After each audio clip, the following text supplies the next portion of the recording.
Yo, what's poppin'? The next segment that you're about to see is at Durham College. Just shouts to the Music 411 program there. Shouts to them for like inviting me. It was definitely a super cool experience. Yeah, they basically invited me to their event, and I got to speak at like a panel with other super talented artists from the 416 and the 905, the Greater Toronto area. We kind of just talked about like our stories and what we've been up to, the industry, just coming up as a young artist and understanding different aspects of the game. And after that, we performed some songs of ours, and then after we got to sit down with the people that were in the audience at like these different tables, and we just talked, like we just answered questions and talked to them. It was a vibe. It was definitely super cool. But yeah, once again, like shouts to Durham College and their music program for having me. It was super, like it was an honor. I was like the youngest person there too, so it was kind of like it was like a weird feeling. You know what I'm saying? But it was definitely super cool. But yeah, check it out.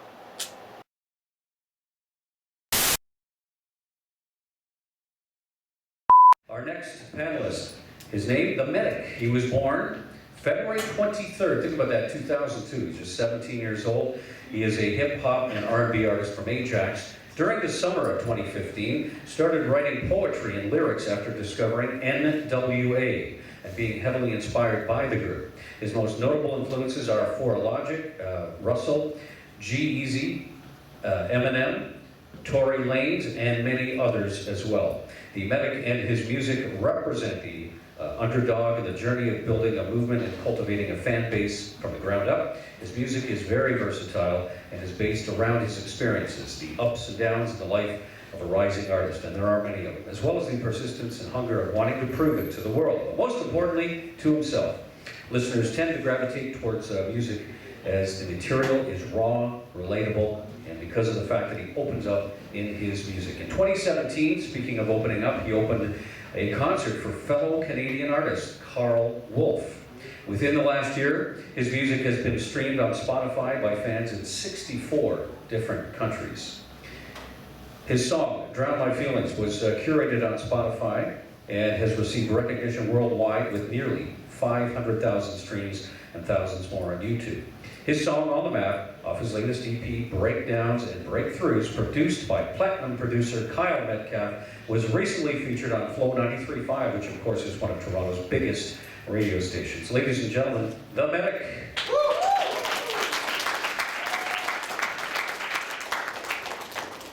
Next we have The Kents, a four-piece band. The Kents are an emerging force on the Canadian music landscape that call on anthemic intimacy. Hailing from Lindsay, the four-piece indie rock band explore many of the existential crises one experiences.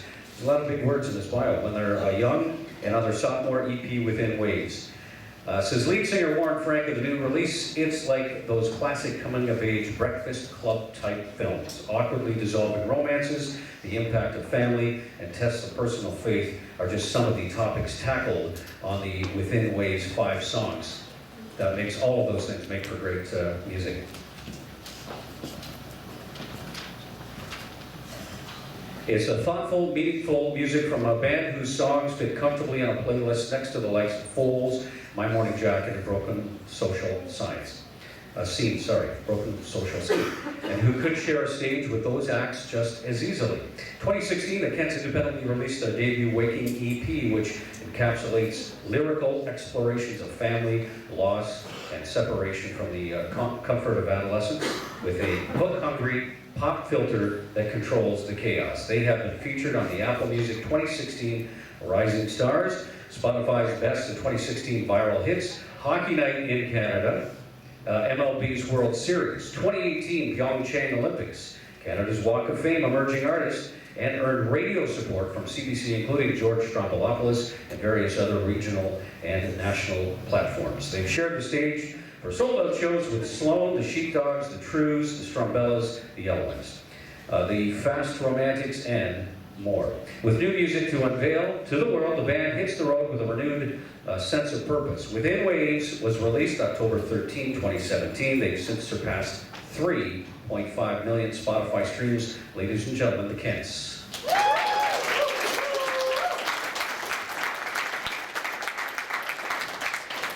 Last but not least, his name, Charlie the Kid. High energy, upbeat style, along with youthful flavor and humor, is what makes him one of the GTA's most unique singer-songwriters. His style emulates with the likes of Jason Mraz, Bare Naked Ladies, and Bo Burnham. He picked up the video game Guitar Hero at the age of 11. What a great story this is. We heard in the green room, and later moving on to a real thing. So this kid has been performing for years, currently playing over 100 shows a year. That's how you get better. He keeps busy performing with local touring bands around Toronto and Ontario. Gigs range from pubs and bars to sidewalks and busking festivals to venues around the city, and recently an audition on CTV's hit show, The Launch.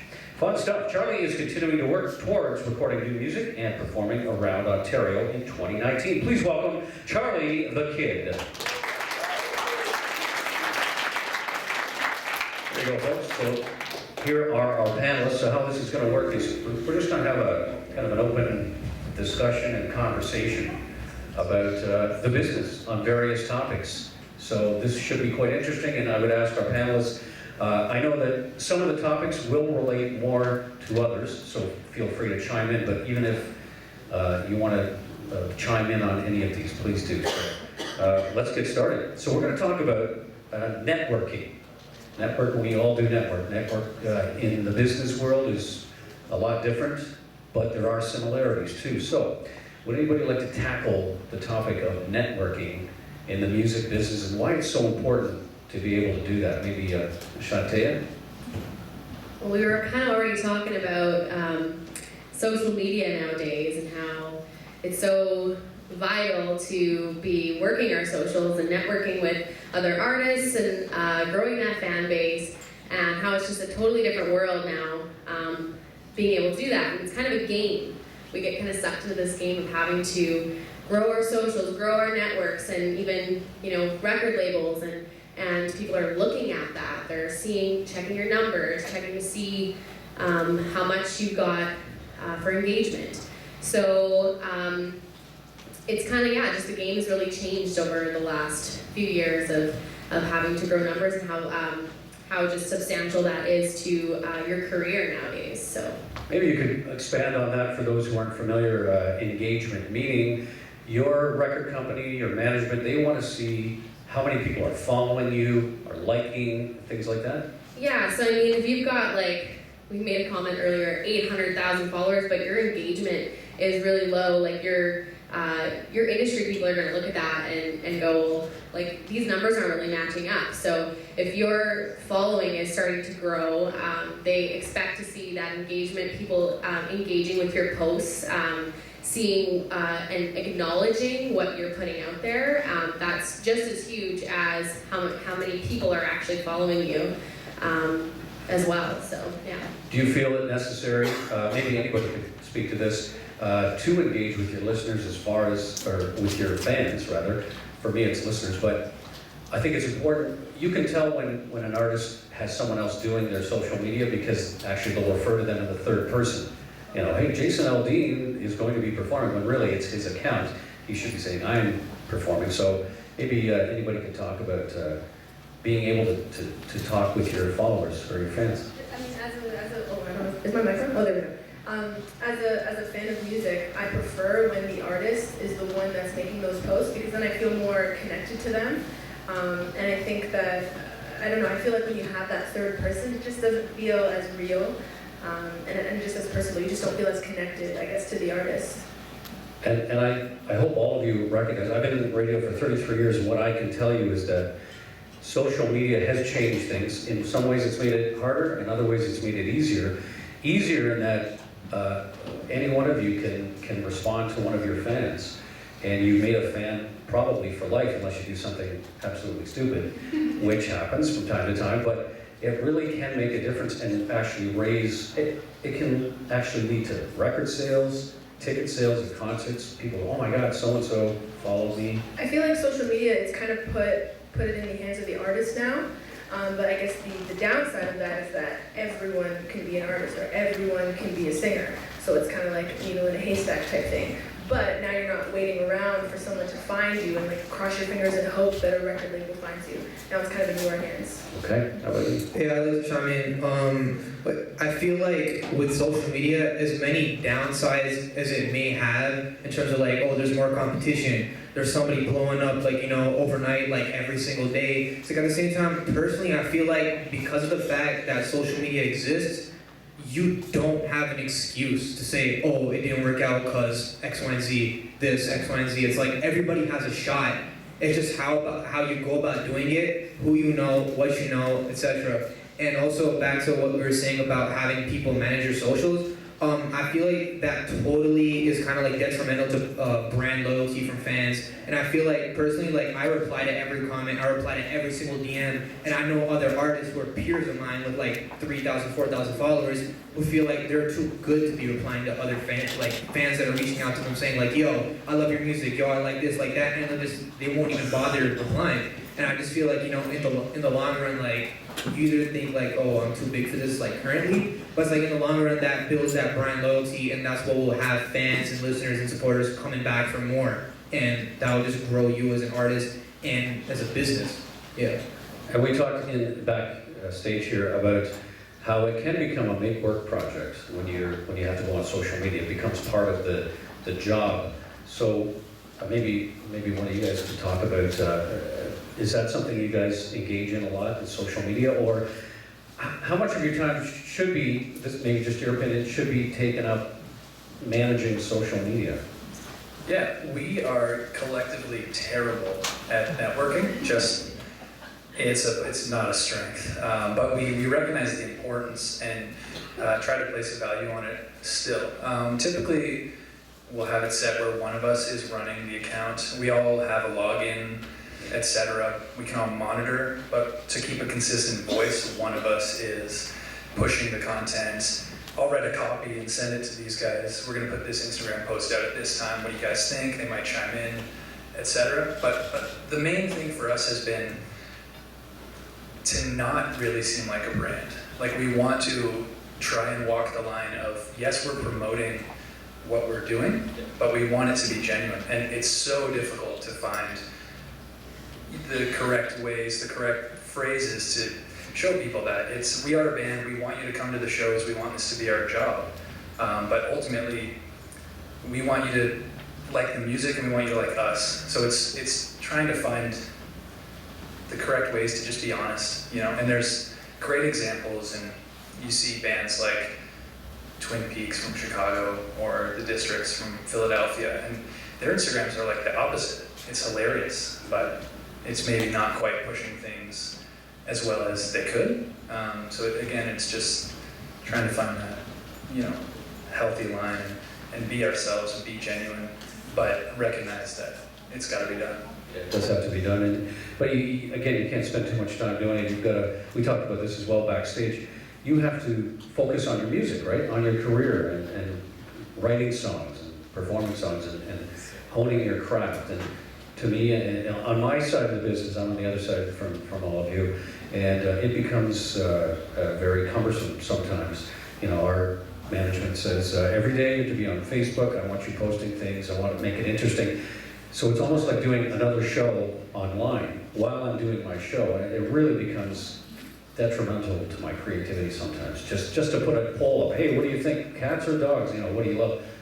You got to pick the right time. You have to have the consistent content to keep people there. And so I think it's that battle of trying to figure out, can we keep people, even if we don't post this week, you know, something in that kind of vein. And you hope that the art side of things, being a creator, that you can get to that space.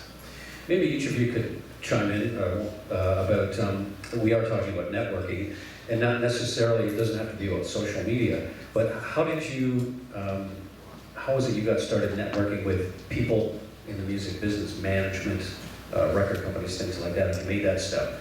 For me, it really started with, I live in Ajax, so not right downtown Toronto, so it's kind of sort of out of the way to be downtown every single night.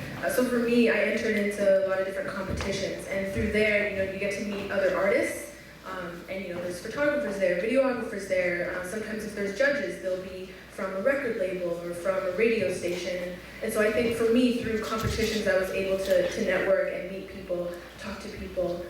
And then, you know, that goes into following on Instagram, and then you see who they follow, and then you have mutual friends. So for me, it really stemmed from competitions for sure. For me, it's mostly been on like as like I guess in 2017, more in like what's it called, like the cafe, like pub, like those kind of performance type things. I was doing more of that in 2017 in like the Markham area, just when I was kind of like getting started and, you know, putting out like mini EPs, mixtapes, like just tracks online and meeting people over there. That's how I was kind of doing the networking. Then as of like, you know, as 2018 started, the person who manages me right now, shout out to TJ, he reached out to me on Twitter, and we had a phone call for like 2-3 hours, and like at the end of that, like it was like dead set in my mind, like, okay, this is the guy who's gonna manage me, like everything just clicked. So but like in terms of like networking and stuff, since then everything has been online, and I feel like some people, they obviously, like, you know, as an artist, there are people that you look up to in the industry, not necessarily other artists, but, you know, videographer, a manager, a booking agent, whatever it may be, and you want to reach out to them for a certain opportunity. The key thing is that I believe in is always providing value to them first before you ask anything of them. And that gives you more leverage. And it's like you gotta jab once, jab twice, maybe jab 3 times, give them like, provide value to them maybe on 3 occasions. Then you come in and ask in like a proper manner, obviously, for the favor. And like me personally, like there's an artist by the name of Fora, like I've like idolized him for the longest time. And when I met him when he was opening for G-Eazy in Toronto in 2017, I brought him some gifts. You know, I made like a specific freestyle and I rapped it for him. And it was all about him and all this stuff. And they were doing 2 back-to-back dates. It's like he hit me up at the end of the show. Like he messaged me. He's like, "Yo, I want you to come tomorrow. I'm gonna give you and your homies tickets. I'm gonna put you on the guest list. All this crazy stuff." And since then, we just built a relationship, and like now that's like my big bro, like we're homies. So, but at the end, like long-winded answer, you gotta always be providing value if you want something out of the other person in networking. That's a great take on it. Anybody else want to weigh in, or we move to another? Are you a fan of Gary Vaynerchuk? Hell yeah, man. Yeah, I love okay, Gary. Yeah. that's all Gary Vaynerchuk. First of all, guys, thank you for having me do this. But I think the biggest thing I learned with networking that I didn't understand at first is networking is just being good human and just being nice and being friendly and not looking at it as this person is a business opportunity. It's just this is another person. So I just should be nice to them, and then maybe something nice will come back in the future. If it doesn't matter because you're just, you know, we're being pleasant. And not really doing things with expectations. In the grand scheme of things, yeah, you want to play music for a living, you want to do this, but not being like, oh, I'm gonna, you know, suck up to this guy and bake him a cake so I can Be true to yourself. Yeah, and being authentic. Yeah, being authentic to yourself and just being, you know, just being a good human. Someone who proved that point, I think, was you when you decided not to go on the show, right? Well, Or can you elaborate on that? Should we, or? yeah, we can. So there was another play on that, and that's not the only show I actually have been like contacted. There was a new show called The Four that had reached out to me too, and they really pushed to try to get me on there. But there's another part to it.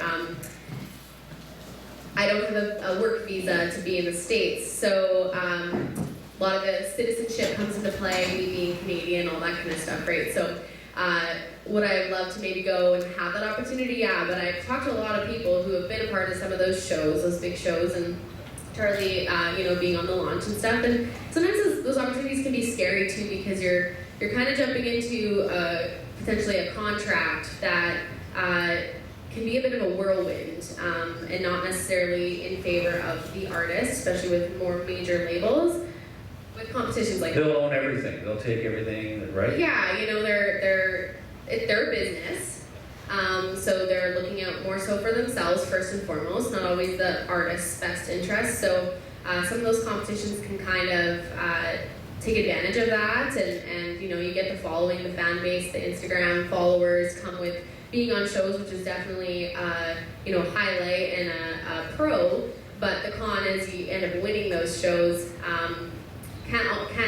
Not always be in favor of the artist. So Yeah, I talked to somebody, when Canadian Idol was on, there was one specific artist, I don't know if anybody remembers this guy, Mookie Morris, do you remember that? Yeah. That guy? He was really good.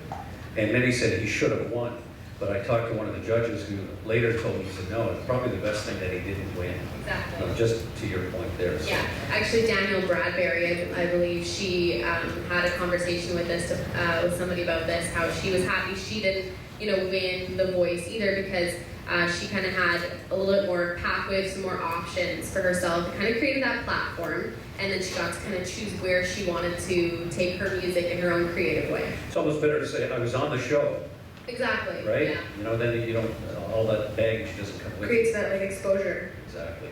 Let's talk about with the Kents.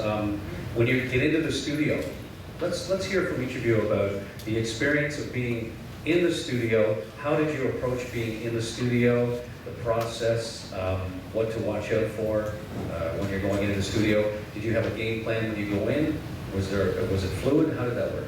Right, so we just got out of the studio last week, actually, so we just did a full-length record, and it was our first time doing so it was our first undertaking of a full album, and it was about a year's process.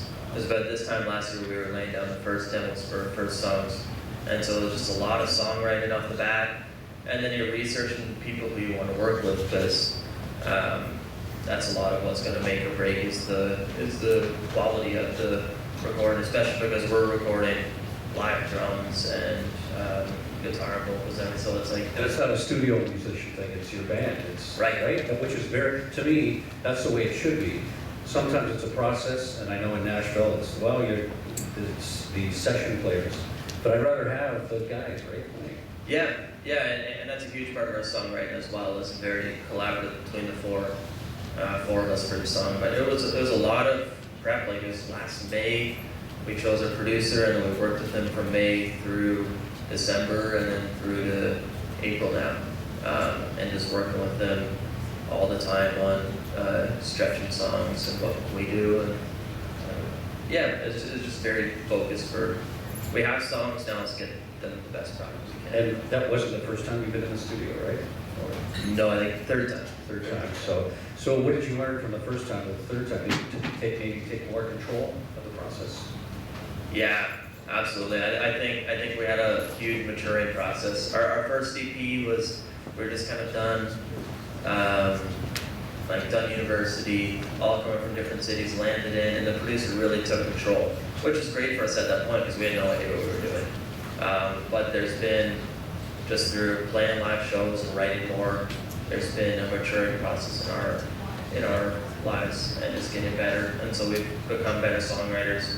We've become more aware about how to perform well under a mic, what kind of gear we want to work with and what sounds we want. And so it's been years of growth. Personally, when I first started getting in the studio back in 2015, 2016, it was a lot of back and forth because sometimes I was going to one guy, then I was going to another guy, then I was going to another guy. So it was 3 different people I was kind of rotating around in terms of when I had to record. And I feel like in the long run that doesn't really help because certain engineers work in their own different ways. And over time, I now go to my guy Troy. He lives out in Bowmanville. I feel like it's important to when you go to the studio, you should have a relationship with the engineer, just so they know your vibe and you know their vibe, and that improves workflow, that improves creativity. Overall, it helps. And especially him, him doing R&B and singing, doing that kind of stuff. And that's kind of what I've started to branch off into from rap, incorporating R&B. It just really helps out a lot. And I feel like for me, I've had the opportunity to be in the studio multiple times, and from the first to the last, I've learned so much. And I think one of the most important things is having a sense of freedom when you're in the studio. I think there's so much going on. There could be so many different people, and just coming up with what you're actually doing versus being in the booth. There's so much going on. So I think having a sense of freedom and not being afraid to try any idea, because you never know when that one idea that might sound weird, that one idea you have that I don't know if it's gonna work, and then you try it and it's the one where everyone's like, whoa, that was amazing, that was sick. So I think having that sense of freedom and not being afraid to just try anything, even if it sounds really horrible in the beginning, just that freedom I think is really important to have. A lot of really great ideas start off with, okay, this might be stupid, but, and then it's just a dope idea. Shantae, do you want to? Yeah, I mean, sorry, Charlie. I've spent a lot of time in the studio. Like my first time kind of learning that whole creative process was at 13, 14 years old. I spent an entire year with one producer slash engineer. He played both roles, kind of creating this 8-song album of mine. And from that, then it was winning another competition for 2-song recording and working with a different producer. So I've worked with different, and they're all so widely different, depending on time frames, how they work, how they do things, how much they take from you as an artist being creative, and how much they kind of leverage with you and give you to kind of give your input. But currently, the people I'm working with right now, there's just everybody has a different creative process as a producer. Everybody has a different way of thinking. So yeah, I've worked with so many different people who, like in Nashville, it's always a quick product. Like you get in there, they bring in the session players. You're, hi, nice to meet you. I'm your bass player. I'm your this. I'm your that. And they're all incredibly talented. Like I will never take that away from them. But it's just you're in, you're out. You don't really sit and think about ideas and really like make things thorough. Not that it's not a good product at the end of the day, it's just you don't really have time, it's just a whirlwind. You go in, you record the vocals, and then about a month down the road, here's your finished product. So Yeah, and the songwriting process too, as you know, in Nashville, is different than a lot of places. Nashville, it's a session, it's a 9-to-5 job, and they go in and we need to have 3 songs, go. And they just do the song. I'm not so sure that is conducive to good songs, but I'm sure some good songs come out of it. It forces you to get to the point. Yeah, well, one thing that people in Nashville, when they're always, like I've been there a couple times, my last time I went was for the purpose of songwriting.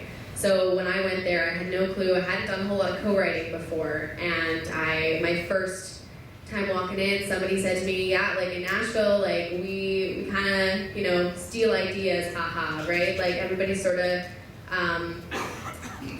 you take things that kind of sound like somebody else's song to get familiarity with your audience, and there's just this kind of whole way about Nashville and the way they do things, but it's really neat as an outsider going in because you see these guys honing their craft because they do it so often, and yeah, they have to pump out 3 songs in a day. Maybe the first 2 really sucked, but the last one's probably going to be a hit, and then the publisher takes it and they start pitching it out to all these A-list artists, right? So it's one thing when you're constantly working on something and you're having to produce songs like that, you kind of are forced to sort of hone your craft and get better at it. I think also too, just going back to being in the studio when I first started, I guess I wish I would have known. I think it's really important to do your homework and have an understanding of who everyone is. Like, what does the producer do? What does the engineer do? Because I've been in a studio before where the engineer is trying to be the producer, and then you kind of just come up with this song that's not that great and doesn't really have a vision. And that's really because, they're the engineer. They should just really be sticking to pressing buttons and, and not really the creative side. And then also too, doing your homework with the lingo.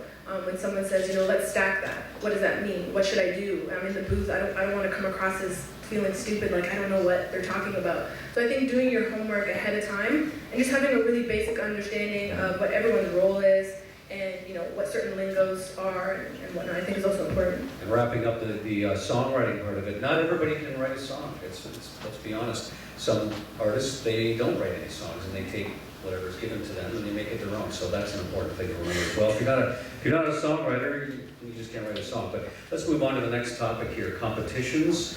We have a couple of artists here that we've already heard, but let's talk about the launch, Charlie. What can you tell us about that experience, being on that competition? It was dope. It was really cool. Before we go any further, I just want to ask quickly, who in this room is an artist or aspiring to be an artist? Just by show of hands. Okay, dope. And who is looking to like work or currently works in the music industry? Sick. Okay, cool. I was just curious. It doesn't have anything to do with what I'm about to say. I was just curious. The launch was cool because it was the first time, I call it dipping my toe in the machine. So it was the first association I'd had with any major label, any TV stuff. I'm just a guy who plays pubs. So it was a very new, big, loud experience. Yeah, and getting to be in, you are who you surround yourself with. So being a guy who kind of hangs out like at the Horseshoe Tavern and like with indie bands, like I found that I was sort of developing habits that weren't necessarily good, but were common in my scene.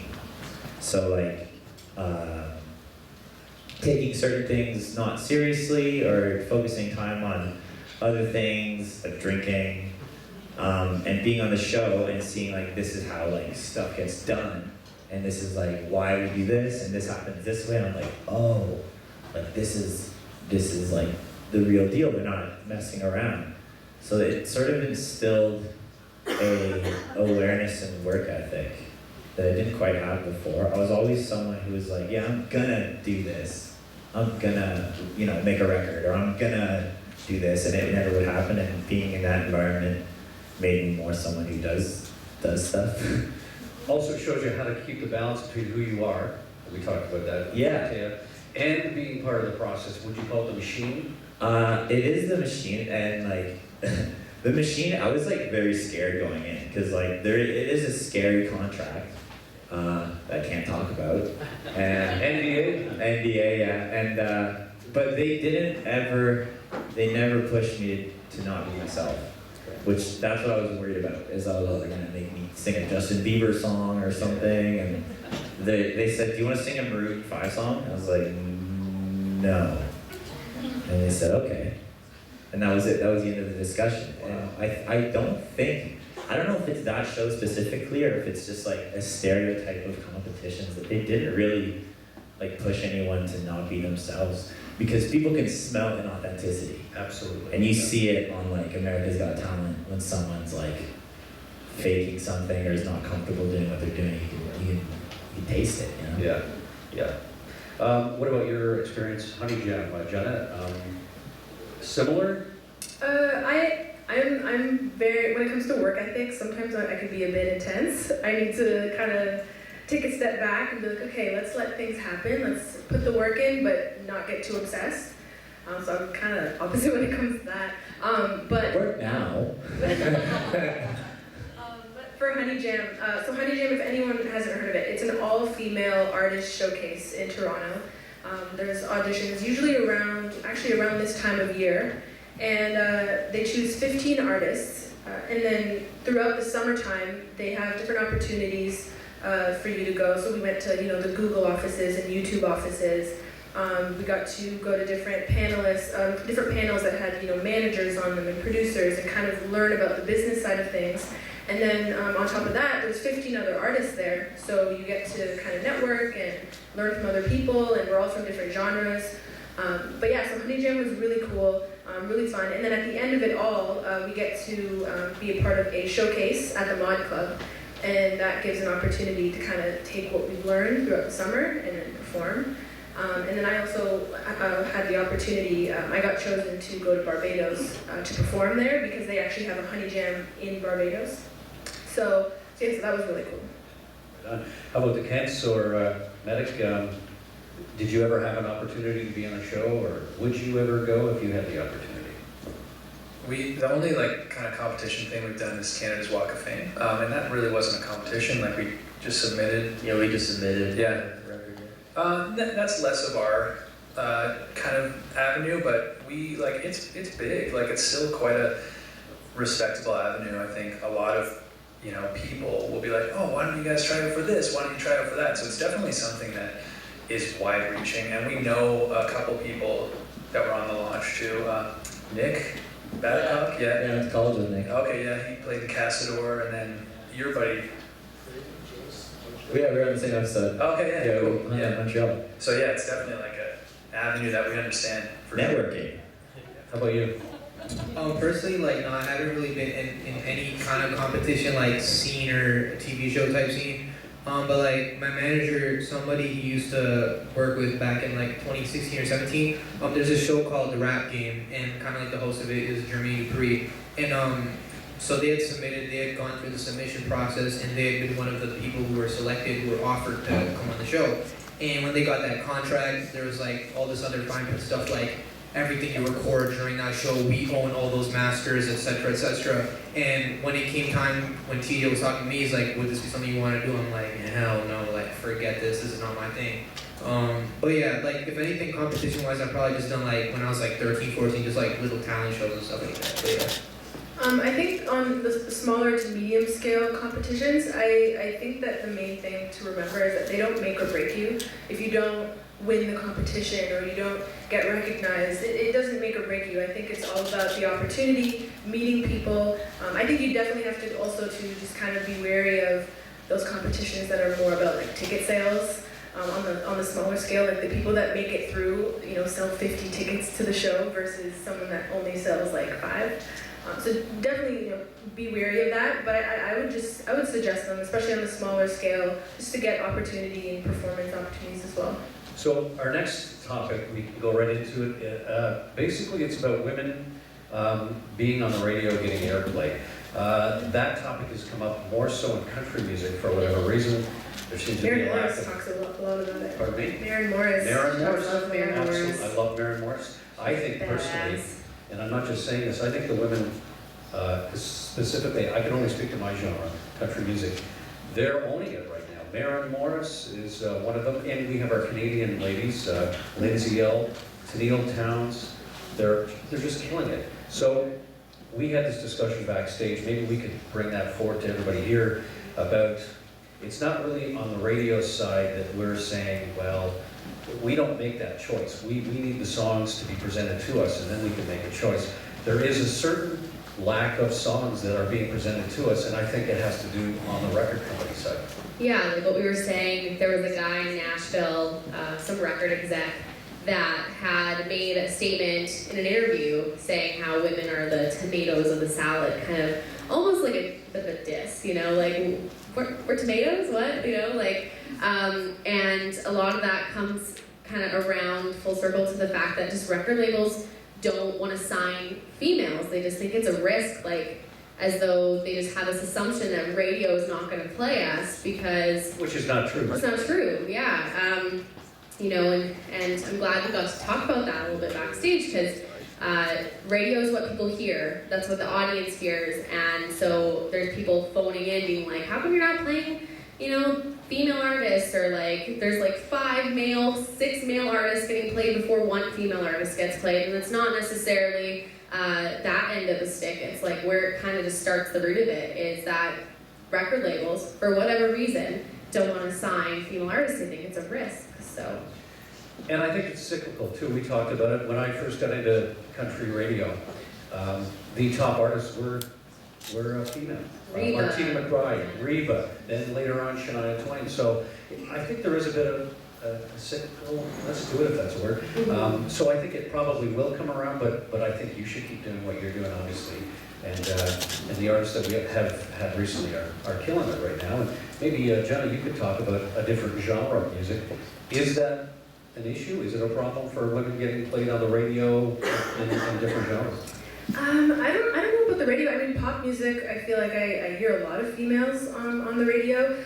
I think something that Charlie touched on was authenticity. I don't know, has anyone heard of Billie Eilish before? Yeah, so she's just being authentic to herself. Obviously, she has a very obvious brand. And I think that was one of the things that really stood out to everyone was that her visual of like what she looks like, it doesn't match her sound. And I think that in itself is a brand. So I don't know, I feel like in pop music, I feel like women are doing okay. Another artist I'm a huge fan of, Danny Lay, she's more, I guess, hip hop rap. But she spoke about how there were 3 labels that approached her, and the one that she decided to go with was the one that was like, look, we're into you. We want to do what you want to do. We want to, whatever you feel as an artist, that's what we want to do. So I feel like it's maybe changing a little bit in the pop world. That's good. That's good news. Let's move on. We're right on time here. This is perfect, and a great discussion, by the way. We could probably go on all night here, but we're going to hear some songs a little bit later on from these artists too. That's a good part too.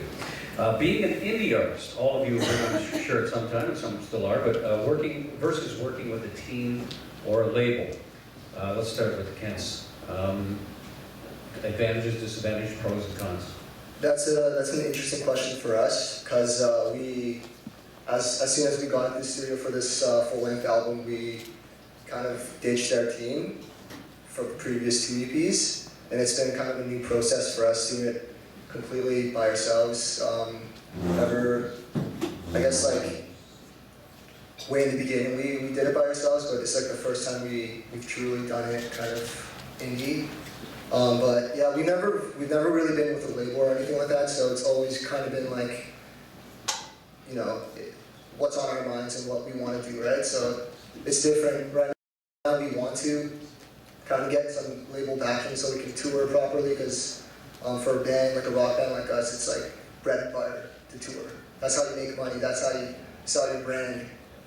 So yeah, I mean, there's pros and cons, right? Like if you're going with a major label, they might take a lot more than, you know, an independent label, but if you're working indie, you're like working completely for yourselves, and You're packing the exactly, equipment, unpacking the equipment. Exactly, yeah. So I don't know, pros and cons to both of them. I feel like me personally being in hip hop and like seeing the rap scene, I feel like so many of these kids, they're like, the main thing on their mind is like, I gotta get signed. I gotta get, Def Jam needs to pick me up, Sony needs to pick me up, whatever needs to pick me up. And I feel like, I'm not like necessarily against it, but at the same time, at the end of the day, at the end of my journey, like before I die, like my goal was not like I was chasing a deal.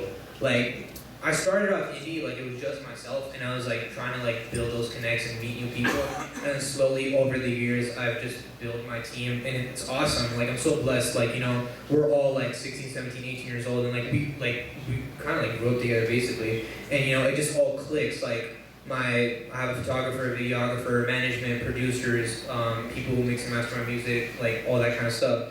And I feel like some people can manage to, you know, make their climb all the way to the top just being independent, just themselves. But I feel like if you're not chasing a deal, like you really should focus on building a team, just because it's super hard to do it yourself.